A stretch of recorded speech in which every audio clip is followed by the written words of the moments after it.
बच्चों, आज हम लोग रासायनिक समीकरण को संतुलित कैसे किया जाता है ये सीखेंगे।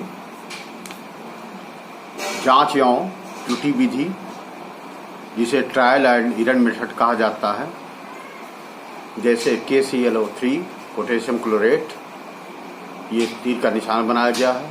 इसके ऊपर MnO2 मैंगनीज डाइऑक्साइड, ये अभिकारक है और यहाँ तीर के निशान के बाद लिखा गया है KCl+O2। ये असंतुलित समीकरण है, क्योंकि यहाँ देखें कि यहाँ K 1 है, यहाँ भी K 1 है, यहाँ Cl 1 है, यहाँ भी Cl 1 है, लेकिन यहाँ ऑक्सीजन 3 है और ऑक्सीजन 2 है। इस प्रकार से यह एक असंतुलित समीकरण है। इसको संतुलित करने के लिए इस समीकरण को संतुलित करने के लिए सबसे पहले इसमें भाग लेने वाले प्रत्येक तत्व के परमाणु की संख्या लिखकर अनुमान विधि लगाते हैं। जैसे यहाँ देखें, अभिकारक में KCl और O ये 3 तत्व हैं। तो अभिकारक में बाईं ओर देखें तो पोटेशियम 1 है, जैसा कि बताया गया, क्लोरीन भी 1 है और ऑक्सीजन 3 है। लेकिन उत्पाद में देखें तो KCl में K 1 है, Cl भी 1 है, लेकिन ऑक्सीजन 2 है। इस प्रकार से यह एक असंतुलित समीकरण है। उपरोक्त समीकरण से स्पष्ट होता है कि K व Cl के परमाणु संतुलित हैं, लेकिन O के परमाणु संतुलित नहीं है। सेकंड में क्या करेंगे, बाईं ओर O के 3 परमाणु हैं, जबकि दाईं ओर 2 परमाणु हैं। बाईं ओर यहाँ देखें 3 है, जबकि दाईं ओर 2 हैं। तो यदि हम बाईं ओर KClO3 से पूर्व 2 और दाईं ओर O2 से पूर्व 3 लिख दें तो दोनों ओर ऑक्सीजन के परमाणु अर्थात O बराबर हो जाएंगे। जैसे यहाँ अगर 2 लगा दिया जाए, देखिए 2 लगा दिया गया, 2 KClO3 हो गया, और यहाँ जो है O2 से पहले 3 लगा दिया गया, तो ये 3O2 हो गया। तो बन गया 2 KClO3 equal to KCl3O2। Third में देखें, प्राप्त समीकरण में पुनः सभी तत्वों के परमाणुओं की तुलना करते हैं। जैसे यहाँ देखें, अभिकारक में K अब कितना हो गया, तो 2 यहाँ सामने रख दिया गया। इसका मतलब ये 2 में सभी गुणा होगा। 2 में K गुणा करेंगे 2K हो जाएगा, तो 2 लिखा गया है। 2 में Cl का गुणा करेंगे 2Cl हो जाएगा। तो यहाँ देखिए 2 लिखा है, क्लोरीन के बाद 2 लिखा है, यहाँ 2 तिहाई 6, 2 तिहाई 6, तो ऑक्सीजन देखिए 6 लिखा गया है। तो 2 फिर से देखें, 2 पोटेशियम हो गया, क्लोरीन 2 हो गया, ऑक्सीजन 6 हो गया।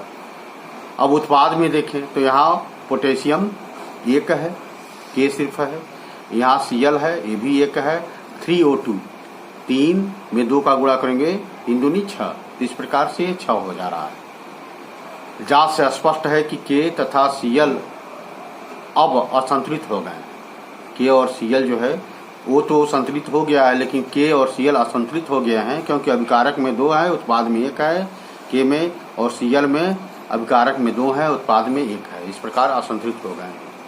यदि हम KCl से पूर्व 2 लिख दें तथा दाईं ओर भी K व Cl के परमाणु बराबर हो जाएंगे।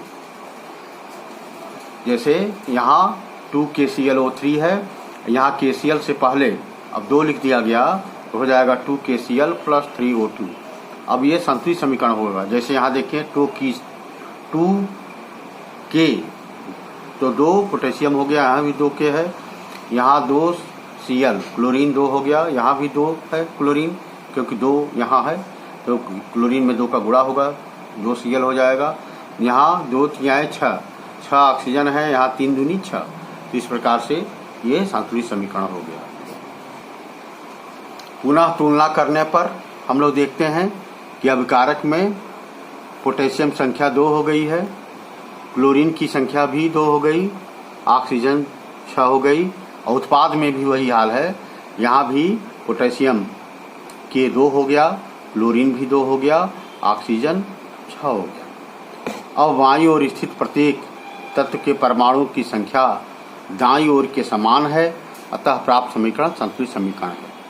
जब दोनों पक्षों में अभिकारक और उत्पाद के परमाणुओं की संख्या बराबर हो जाती है तो संतुलित समीकरण हो जाता है। अब प्रैक्टिस के लिए हम लोग एक और समीकरण को संतुलित करेंगे। जैसे दिया है, निम्न समीकरण को संतुलित कीजिए। NaOH plus H2SO4 equal to Na2SO4 plus H2O असंतुलित समीकरण दिया गया है। अब इसमें NaOH प्लस H2SO4 अभिकारक पक्ष है और Na2SO4 प्लस H2O ये उत्पाद पक्ष है। अब अभिकारक पक्ष में देखें, सोडियम की संख्या 1 है और उत्पाद पक्ष में सोडियम संख्या Na2 लिखा है, मतलब 2।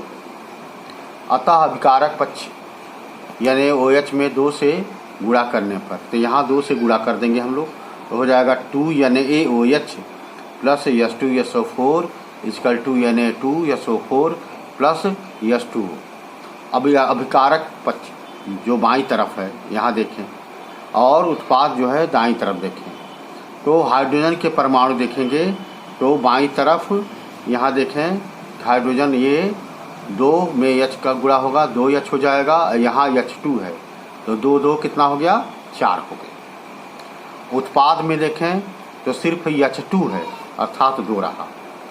अब क्या करेंगे, अब उत्पाद पक्ष में चूँकि यहाँ हाइड्रोजन को 4 करना है तो उत्पाद पक्ष में 2 से गुणा कर देंगे, तो लिखा गया है अतः उत्पाद पक्ष में H2O में 2 की गुणा करने पर तो हो जाएगा 2 NaOH plus H2SO4 equal to Na2SO4 plus 2H2O। अब अभिक्रिया संतुलित हो चुकी है। जैसे देखें Na के परमाणु अभिकारक में यहाँ 2 Na है, मतलब 2 सोडियम है, यहाँ Na2 है, यहाँ भी 2 है। यहाँ देखें ऑक्सीजन यहाँ 2 से गुणा हो जाएगा तो 2 ऑक्सीजन हो जाएगा, यहाँ 4, 2 4 6, ये 2 धन 4 दिखाया गया है, ये 2 ये गुणा करने पर ऑक्सीजन और 4 यहाँ 2 4 6 हो गया है। इसी प्रकार से यहाँ देखें तो यहाँ O4 है और यहाँ 2O है, तो ये हो जाएगा 4, ये वाला 4 ये इसका इसमें गुणा हो जाएगा तो 4 2 6 हो जाएगा। अब हाइड्रोजन के परमाणु देखेंगे तो हाइड्रोजन के परमाणु में हम लोग देखेंगे कि यहाँ 2 से गुणा हो जाएगा तो 2 हाइड्रोजन इधर हो गया और H2 में 2 हो गया, तो 2 2 कितना हो गया, 4। इसी प्रकार से उत्पाद में देखेंगे तो 2H2 2 दूनी 4। इस प्रकार से हम लोग देख रहे हैं कि सभी जितने भी तत्व हैं उसके परमाणुओं की संख्या समान है, अतः यह क्या है, यह एक संतुलित समीकरण हो गया। इसी प्रकार से हम लोग बैलेंस करेंगे। अब हम लोग ऑक्सीकरण अभिक्रियाओं के दैनिक जीवन में प्रभाव के बारे में अध्ययन करेंगे। इसे effect of oxidation reactions in everyday life के रूप में जाना जाता है, इसकी अंग्रेजी होती है। ऑक्सीकरण अभिक्रिया द्वारा दैनिक जीवन पर निम्नलिखित प्रभाव पड़ते हैं। फर्स्ट दिया गया संक्षारण, कोरिजन CORROSION, वह अभिक्रिया जिसमें धातु वायु की ऑक्सीजन, नमी व अन्य रसायनों से धीमी अभिक्रिया द्वारा धीरे धीरे नष्ट हो जाती है, संक्षारण कहलाती है। उदाहरण के लिए लोहे पर जंग लगना, चांदी के आभूषणों पर काली परत का जमना, तांबे के ऊपर हरी परत का चढ़ना आदि।